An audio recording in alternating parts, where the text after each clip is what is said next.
Hello, Good Shepherd and St. Francis and John. I'm Father Lin Nguyen, pastor of St. Francis and John. This week we prepare for the 15th Sunday in Ordinary Time. A reading from the Holy Gospel according to St. Mark. Jesus summoned the 12 and began to send them out two by two, and gave them authority over unclean spirits. He instructed them to take nothing for the journey, but a walking stick, no food, no sack, no money in their belts. They were, however, to wear sandals, but not a second tunic. He said to them, "Wherever you enter a house, stay there until you leave. Whatever place does not welcome you or listen to you, leave there and shake the dust off your feet in testimony against them." So they went off and preached repentance. The 12 drove out many demons, and they anointed with oil many who were sick and cured them. What a wonderful gospel, friend. When I think about this gospel, I thought of the fast food chain McDonald's, opened in China. The company had to invest so much money in educating customers how to use the drive-through window, because China doesn't have the concept of eating on the run. All meals are meant to be eaten together as a family or with friends. The concept of sharing a meal together is at the fabric of all cultural societies.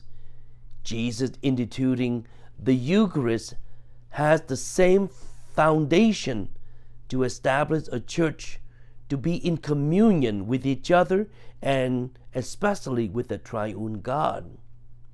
Friends, am I right in saying that food does not taste as good when you eat alone by yourself? My best memory growing up in Vietnam was when us kids competed in soccer in an extremely hot sun for a cold can of soda. Yes, 6 or 7 kids on a team for only one single can of cold soda. And yes, very strange to us Americans. Gosh, a small sip of that cold soda as the winning prize for the entire team was out of this world. The companionship of sharing the winning sip was priceless. Jesus sending the 12 out two by two in next Sunday Gospel has the same intention in the communion goodness that Jesus intends in the good news. Both disciples testify and witness together in one cohesive spirit of love. This sharing of the oneness highlights the communion aspect of our God, 3 in 1. I dare say this is the fundamental truth of togetherness which cannot be achieved singly. Looking at all aspects of life within our church sacramentally, everything requires coming together in a communal way, from when the priest celebrates Mass with community to being godparents to a child. I love the famous line of Cardinal Francis George of Chicago when talking about the poor at one of the fundraisers. God gives us the poor to help the rich goes to heaven. Let us be attentive to this aspect of truth this week, which has been disregarded and eliminated in our time.